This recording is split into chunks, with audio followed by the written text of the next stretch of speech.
Você está no Pode Ler e Escrever, o podcast literário. Por aqui, conversamos com escritores, profissionais do livro, produtores de conteúdo e amantes da literatura. Chega mais e aprenda com a gente. Olá pessoas, tudo bem? Hoje conversaremos com Gustavo Tadeu Alckmin, ele que é desembargador do Tribunal Regional do Trabalho da Primeira Região no Rio de Janeiro. É mestre e doutor em Literatura e Estudos Culturais pela PUC-Rio, e a paixão pela literatura o levou a participar da oficina literária Ivan Proença, a mais antiga do país, onde refinou ali suas escritas, sua habilidade como escritor. Hoje, estamos aqui também para conversar sobre a sua estreia literária, o seu livro O Futuro Te Espera, uma coleção que envolve 23 contos que exploram as complexidades das relações humanas e as diversas maneiras de existir no mundo moderno. Através de sua narrativa, o Gustavo nos convida a refletir sobre a vida em sociedade, abordando temas como morte, desafios emocionais, a complexidade e as inquietações humanas, e a escrita que visa estabelecer um diálogo com o leitor, evitando aquelas narrativas longas e cansativas, mas sem perder uma essência provocativa que caracteriza a sua literatura. Gustavo, tudo bem? Como que você está? Seja bem-vindo, um prazer ter você aqui. Olá, Juliano, tudo bom? Como está você? O prazer é todo meu aqui de estar participando aqui para a gente trocar ideia, fazer um bate-papo aí sobre escrita, literatura, mundo contemporâneo, enfim. Sim, vai ser um papo bem legal, muito obrigado por estar aqui. E, bom, eu queria... É sempre muito interessante quando recebemos autores aqui que boa parte deles tem uma carreira, tem um caminho ali que levou a vida, às vezes por anos, por décadas, e a literatura, a escrita surgiu depois, por mais que a maioria das pessoas já escrevem, já rascunham e tudo mais. No seu caso, eu sei que tem uma vivência ali do campo jurídico, e depois veio para a literatura de ficção. Como que foi nessa introdução na escrita, esse paralelo? Eu sei que é uma carreira que lê muito e escreve muito o dia inteiro, mas quando a gente fala de um livro, uma ficção, são escritas, estudos completamente diferentes. Como que é isso na sua vida hoje? Exatamente, você resumiu bem. Ambos são atividades intelectuais, né? Mas, assim, é uma forma completamente diferente, né? A escrita jurídica, o mundo jurídico é conhecido, por mais que a gente evite, é conhecido pelo famoso juridiquês, pela escrita rebuscada, aquelas citações de latim. Eu evito isso tudo, enfim, mas a gente convive com isso tudo, né? E, evidentemente, que o mundo literário é outro, né? É como se fosse, assim, é claro que eu tenho uma formação, uma inclinação, uma satisfação mesmo pelo mundo jurídico e pela minha profissão, pela minha atividade durante anos e anos, né? Eu sou juiz desde 1989, quer dizer, na época com 28 anos de idade, enfim. Então, quer dizer, eu tenho toda uma história, uma trajetória no mundo jurídico, né? Mas, paralelamente a isso, eu sempre desenvolvi muita paixão, vamos dizer assim, pela literatura de modo geral, né? Sempre fui um leitor voraz, sempre gostei de ler literatura, né? A parte das leituras doutrinárias jurídicas, eu sempre gostei mesmo, era de ler literatura nos meus intervalos, e como eu sou de uma geração não formada no celular e na internet, então um modo de o desafogar dos momentos de estudo e de leitura e da atividade profissional, eu sempre voltava para a literatura, isso desde sempre. E sempre convivendo com isso no meu dia a dia, a ponto de que chegou um determinado momento na carreira em que eu senti muita... na minha trajetória profissional, eu sempre participei muito de movimento de associação de magistrado, ou seja, um envolvimento político mesmo. E aí chegou uma hora que eu falei assim, está na hora de parar um pouco de fazer política, está na hora de eu estudar, né? E aí o caminho natural seria eu ir para a área de procurar uma especialização, um mestrado, ou mesmo um doutorado, na área jurídica, que era a minha área. Era o mais óbvio ali, né? Era o mais óbvio caminho. Só que eu resolvi sair ir na contramão do óbvio, né? Uhum. E fui ocupar-me daquilo que era a minha paixão. Mas eu fui estudar literatura, né? Foi quando eu fiz especialização, depois emendei com mestrado e emendei com doutorado na PUC aqui do Rio, na área de letras, em que eu fiz dissertação, tese, enfim, toda voltada para o campo da literatura. Né? Uhum. Ali eu tive a oportunidade, vamos dizer assim, de estudar literatura. Sim. E aí, até que isso se esgotou, né? E eu cheguei... mas só me, vamos dizer assim, me renovou para que aí eu passasse um passo mais ousado, que era escrever literatura. Eu que era um leitor de literatura, eu que tinha estudado literatura, achei que estava na hora de escrever literatura.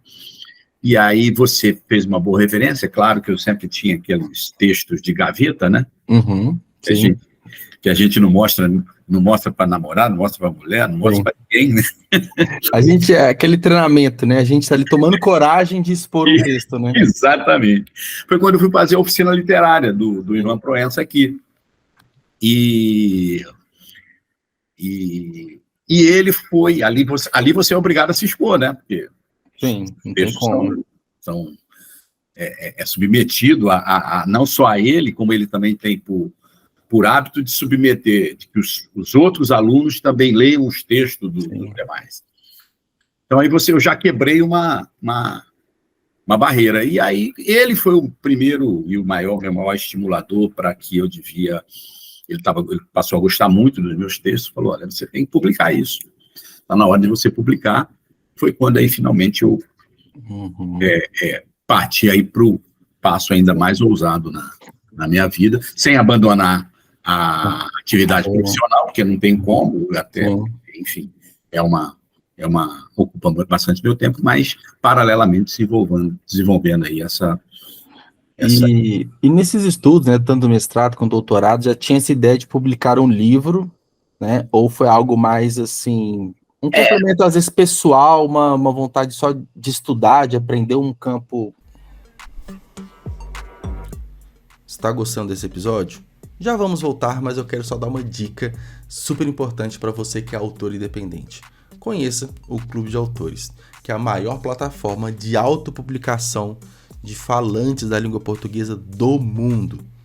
Já são mais de 60 mil autores que fazem parte do Clube de Autores e eles já publicaram mais de 90 mil livros. É isso mesmo, é um número impressionante. Somente em 2022, todos os livros publicados no Clube de Autores representaram mais de 20% dos livros de língua portuguesa do mundo. É um número incrível. E esse número só é possível graças à tecnologia empregada que você pode, em poucos minutos, publicar o seu livro de forma gratuita. E eu sou prova disso. O meu livro, Frases Minhas sobre um Coração em Festa, foi publicado no Clube de Autores em 2022 e o processo é super simples. Basta fazer o cadastro na plataforma, seguir o passo a passo de publicação e logo logo o seu livro está publicado na plataforma, tanto no formato impresso quanto no formato digital. Você que é autor independente, não perca mais tempo. Acesse www.clubedeautores.com.br. Então, vamos voltar para o episódio um pouco diferente. Quando eu fui para o mestrado e para o doutorado, eu fui realmente para estudar teoria literária, né? Eu sempre gostei muito também assim, da teoria literária, porque quando você começa a ler os grandes escritores, enfim, aí você vai colocando eles no tempo, né? E você vai tentando entender por que aquela escrita era feita daquela maneira, naquele tempo, por que o caminho foi para isso. Aí começou a aguçar, para mim, a crítica literária mesmo, eu li algumas coisas. Então, quando eu fui para fazer mestrado e doutorado, foi realmente para me dedicar à teoria literária. Só que quando você... tanto os meus textos, minha dissertação, quanto minha tese, ela sempre tinha muita... além da teoria literária, além da doutrinária, tinha muita coisa da própria literatura, da produção literária mesmo, contemporânea. Sim. Então, assim, e aí se eu já era um leitor, mas me dediquei ainda mais à leitura, né? Aí você, claro, passa a ter um olhar diferenciado, um olhar mais crítico e tal. Aí ali, no decorrer do mestrado, mais especificamente do doutorado, eu já comecei a falar, olha, eu acho que está na hora de escrever. Está na hora de escrever, entendeu? Está na hora de escrever texto literário. E essa, de repente, descoberta pelos contos, né? Seu livro são 23 contos, né? Esse estilo, esse formato ali de escrita narrativa, você descobriu ali com a oficina? Foi por acaso? Como que surgiu assim? Foi muito da oficina, né? Porque a oficina, como você trabalha com muitos textos rápidos, quer dizer assim, as pessoas costumam muito me perguntar, não, mas aí quando é que vem o romance? Como é que tem essa... Como se fosse uma evolução, né? Começa com conto e depois vai pro romance. Com conto e termina como se fosse uma coisa hierárquica quase, né? E aí eu passei a descobrir que não é bem assim. Você tem contistas que são só contistas. Sim.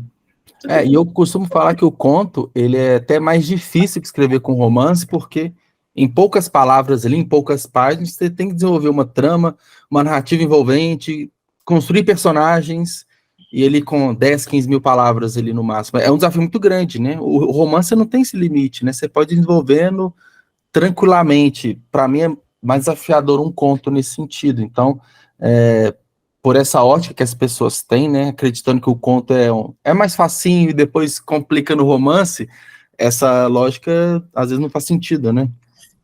O conto você tem que condensar tudo, né, capaz de você tem que captar o leitor, né, colocar tudo em poucas palavras ou em poucas páginas, enfim,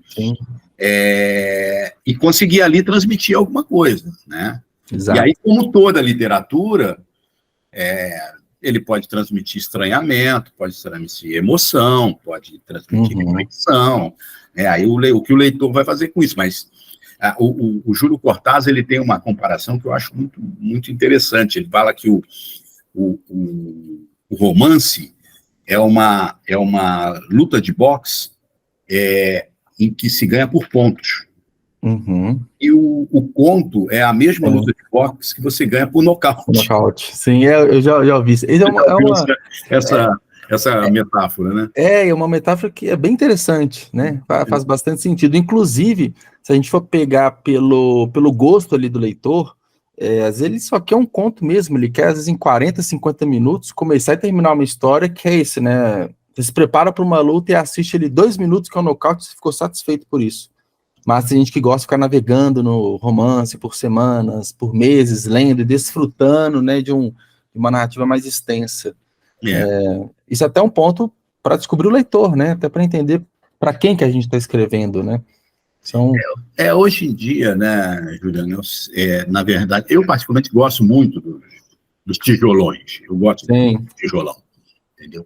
Mas hoje em dia está cada vez mais difícil você disputar, né? Você que eu falo, o livro, né? A literatura, disputar com essa gama de alternativas que se apresentam como forma de distração ou de você ocupar o seu tempo, né?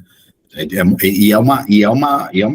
uma disputa inglória, né? Porque a internet, são as redes sociais. Quem aparece mais, né? Não é nem a melhor obra, quem está mais. Quem está mais, e assim, e você está formando, principalmente, gerações em que as pessoas não querem perder tempo, porque é tudo muito rápido, é tudo muito...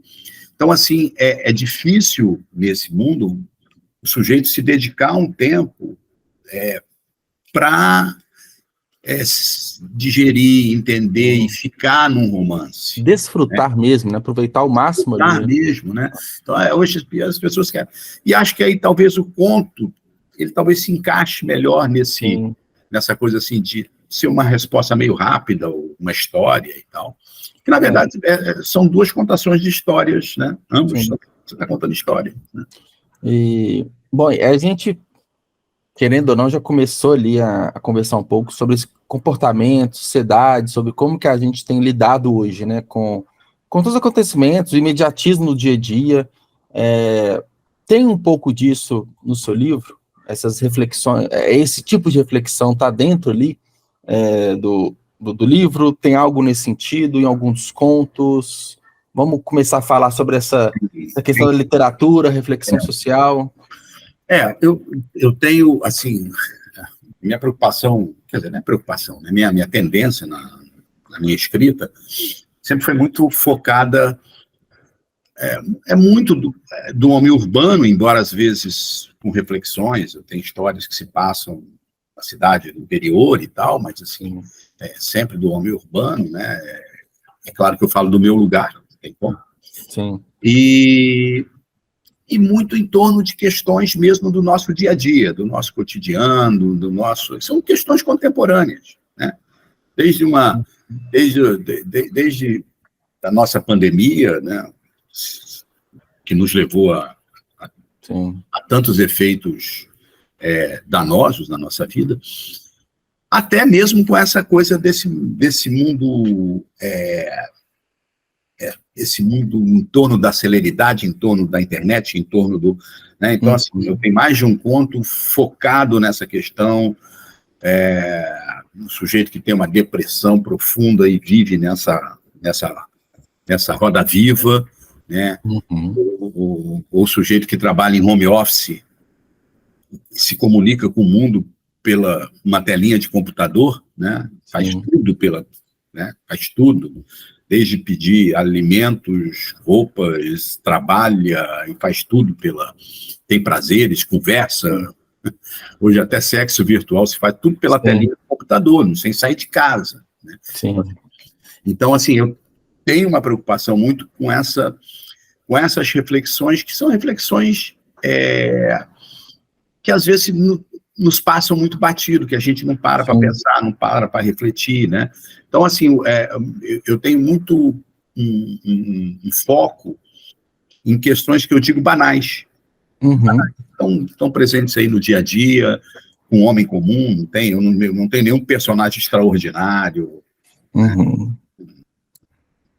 Com defeitos e com qualidades que todos nós temos, né? Então, assim, eu procuro... Então, há um enfoque muito nisso, né? Que são reflexões da vida e reflexões da morte.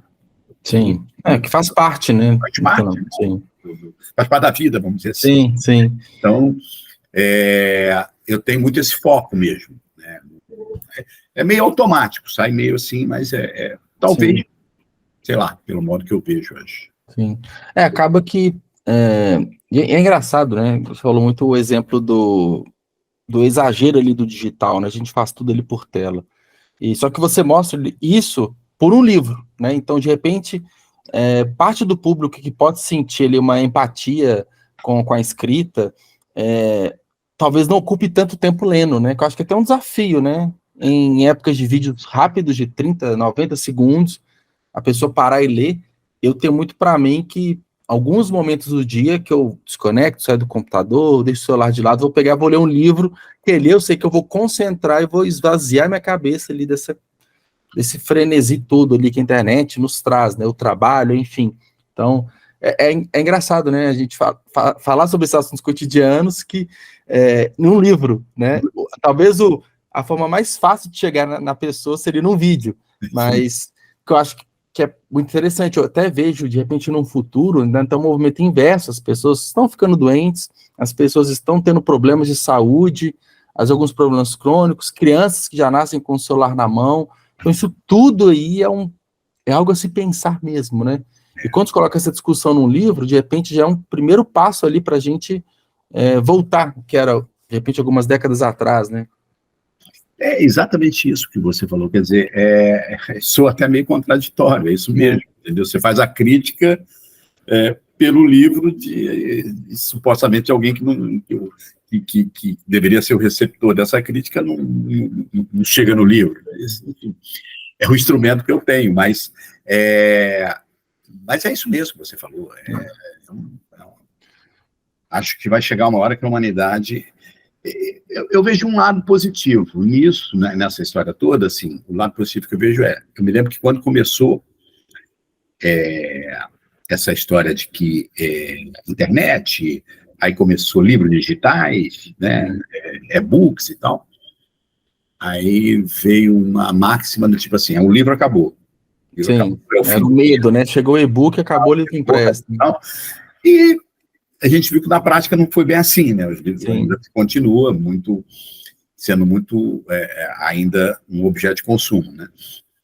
Parece aquela coisa assim, né? Quando veio a televisão lá atrás, o cinema acabou e tal. E aí, o rádio acabou, né? O rádio acabou, a televisão acabou com o rádio, então acaba se convivendo. Mas eu acho que vai chegar uma hora, não sei, rapaz, porque é isso que você falou. Você tem crianças hoje que, cara, a criança tem 2, 3 anos, já está com o celular, não sabe movimentar um celular, uma tela melhor do que um adulto, né? Sim. Já nasce com, sei lá, não nasce, mas enfim, já o cérebro já vai se encaminhando por aí, né? Sim. E aí, quando você para refletir sobre isso, tem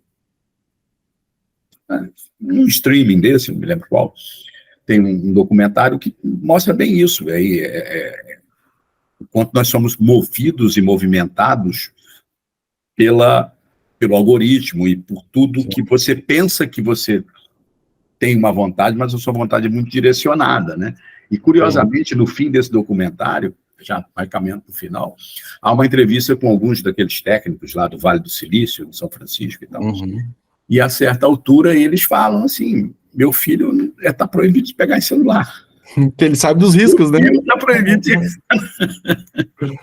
assim, os caras, mais do que ninguém, sabem o que isso significa, né?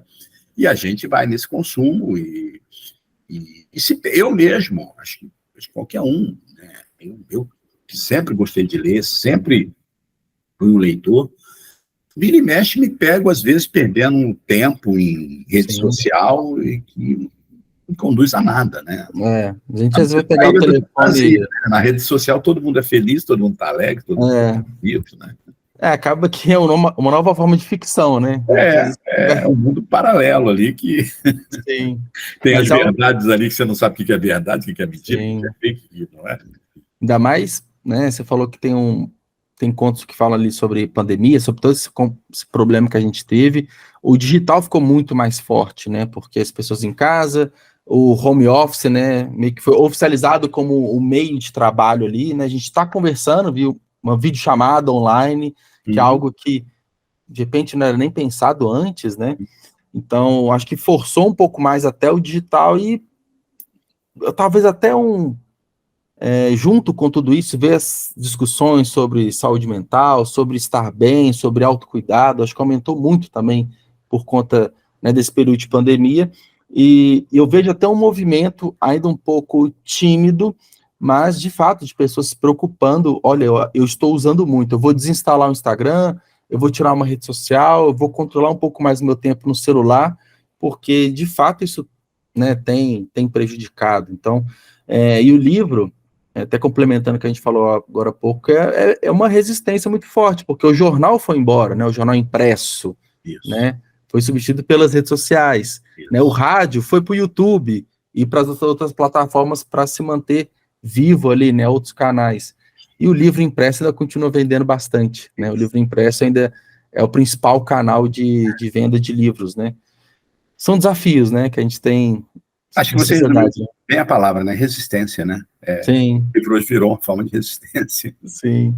Sem querer ser saudosista, romântico, nada disso, mas é que o livro, a literatura, ela te propicia uma entrega única, né? É uma experiência, né? É isso. Uma experiência, exatamente. É uma experiência que não tem paralelo com nada disso que a gente está falando. Sim. nem com YouTube, nem com rede social, nem com cinema, nem com nada.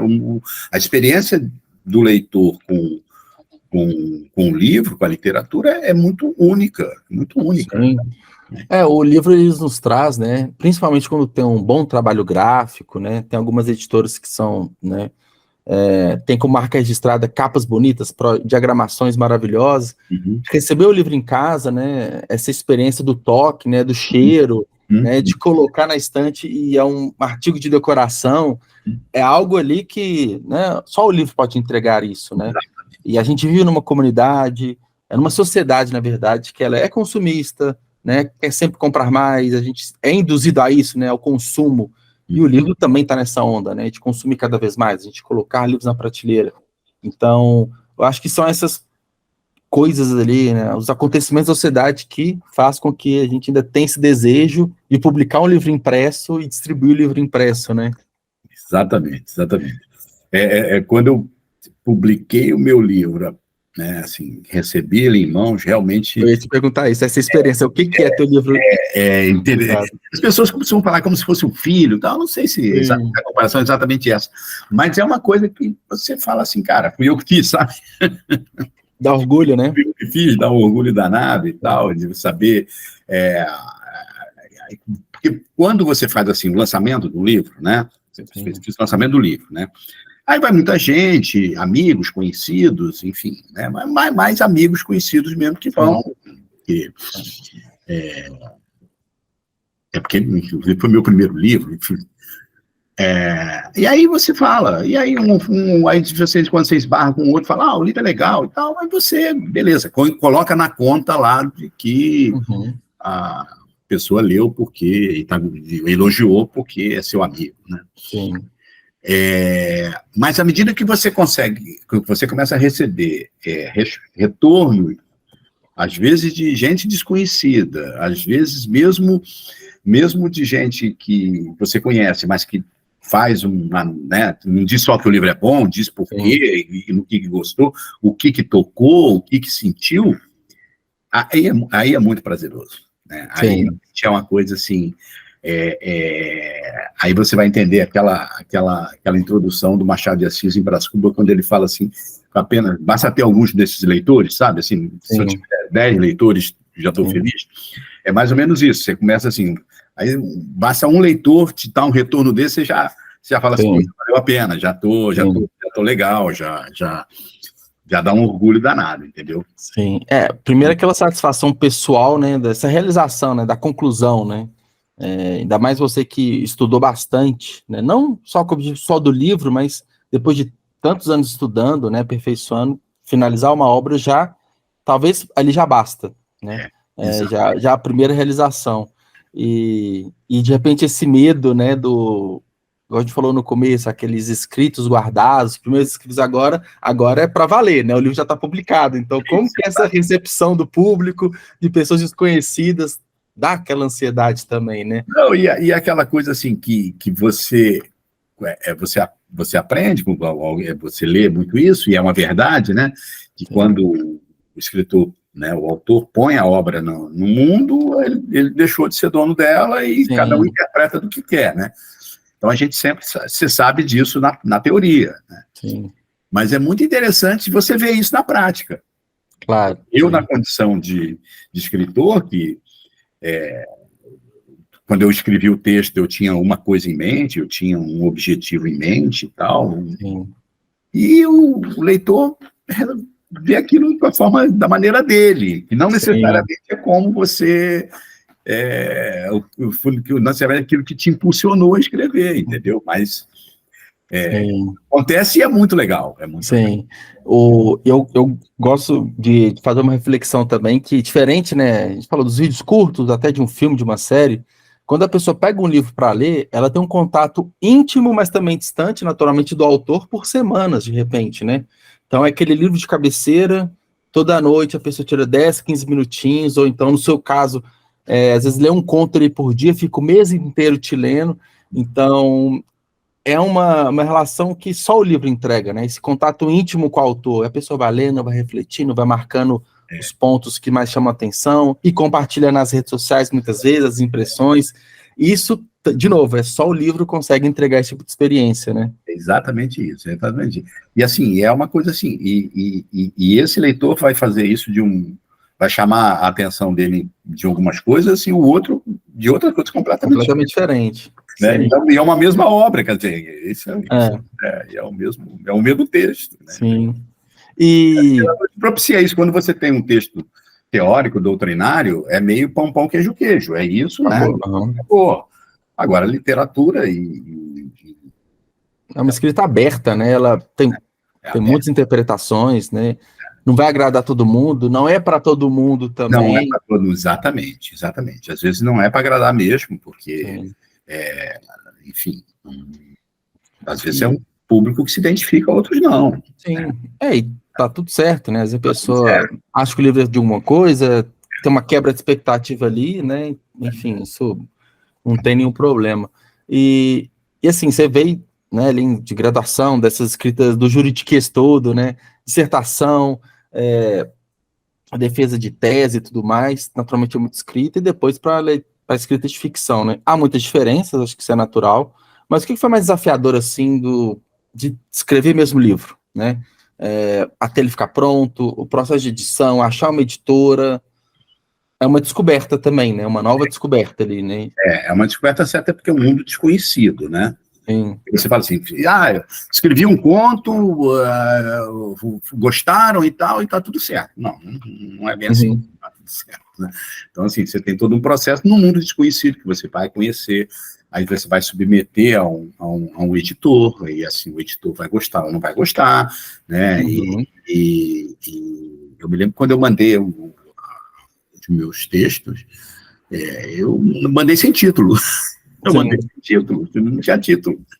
Aí o editor que falou, ele falou, olha, eu peguei essa frase aqui num conto seu, que é exatamente o nome do... O que você achou? Eu achei maravilhoso. Eu falei assim, eu não faria melhor. Mas assim, o título foi ele que colocou. A minha experiência era tanta que eu mandei sem título, né?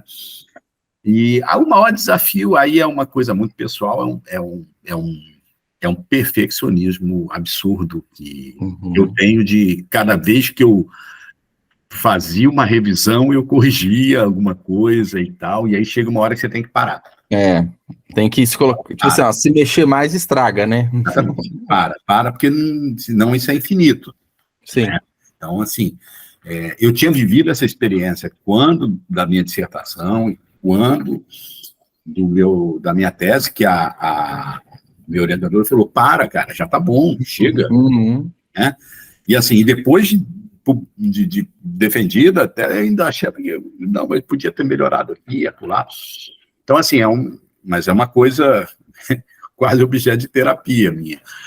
Mas, então, o desafio é chegar a essa hora para mim, é falar assim, já tá bom, não mexe mais, acabou, etc. E tal, não sei o quê. Mas, e é muito diferente. É diferente do que eu escrevi no mestrado e doutorado, e é extremamente diferente do que eu escrevo, né, no meu dia a dia, né, profissional, muito diferente. E olha assim, que exatamente por conta dessa minha,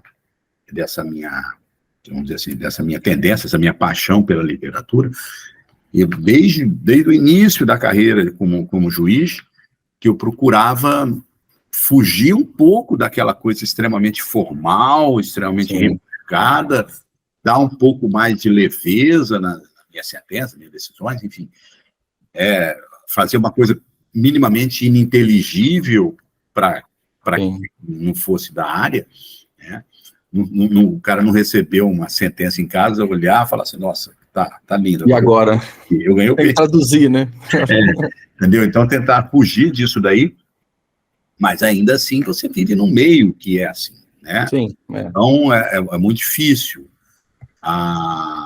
E aí você, quando vai fazer literatura, produzir um conto, um texto literário, é que você tem sua cabeça vira, né? Em termos de escrita, sua cabeça vira, porque aí é uma coisa da imaginação. Sim. E a imaginação é que flui, né? Aí a imaginação que flui, e aí... Você não tem, de repente, algumas amarras, alguns limites ali, não pode ser completamente coloquial, né? Na vez de emitir uma sentença ali, você tem todas umas restrições, por mais que você tenta facilitar. Na literatura, você é livre para escrever da forma que você quiser. Exatamente, é isso, exatamente. E essa liberdade, ela é muito, muito boa, ela é muito legal, mas ao mesmo tempo ela é muito desafiadora, porque Sim. é uma liberdade que só que você tem que... Como usar essa liberdade, né? Uhum. Você escreve, né? E quem escreve quer ser lido, ou pelo menos quem publica quer ser lido, né? Então, assim, você tem que pensar assim, eu tenho toda uma liberdade para escrever, mas eu tenho que saber que, assim, isso vai ser lido por outras pessoas, né? Então, como lidar com essa liberdade. Mas é bem legal, é bem interessante. E já tem, assim, ideias, vontades de ir para um próximo livro, porque quando lança e dá, vamos colocar assim, dá tudo certo, né? A gente vai querer, de repente, passar por essa experiência novamente, né? Eu, pelo menos, eu sou muito assim. Para você, tá pensando no próximo, ainda não? Com certeza. Já tô trabalhando nisso, entendeu? Estou trabalhando nisso. Acho que eu vou novamente continuar nesse caminho dos contos, que tá legal, tá bom? Então eu tô naquele momento, assim, eu já tenho... Começando a organizar as ideias. Contos, já tem coisa já pronta, ou semi-pronta, porque aí vai passar por esse processo de revisão, de não sei o que. Aí que vê como que tá o texto mesmo. Para chegar.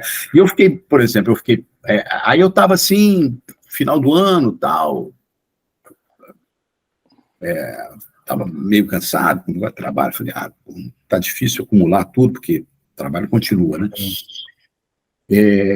Aí, nesse final de semana, mais especificamente na sexta-feira, cara, eu recebi a notícia que eu estava concorrendo com o concurso internacional de literatura da União Brasileira de Escritores aqui do Rio. E o meu livro foi escolhido como primeiro lugar na categoria. Legal. Entendeu? Aí estimula bastante, entendeu? É o combustível que às vezes está meio desanimado, já passou o lançamento, o que fazer? Né? Pô, que legal, parabéns. Esse gás aí e tal. Aí fiquei bastante feliz, enfim.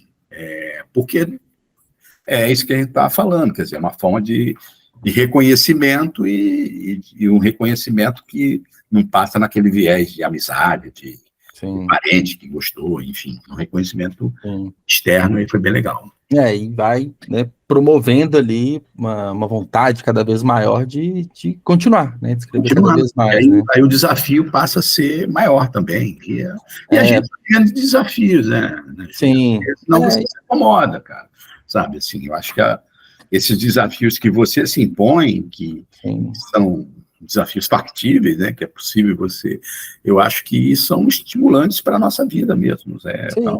A maturidade na escrita, a maturidade como escritor, para a gente sempre nessa autocobrança, né, às vezes primeiro a gente se cobra para depois ter uma cobrança do leitor, é importante para a gente sempre ir aperfeiçoando, né, sempre melhorando, crescendo, né.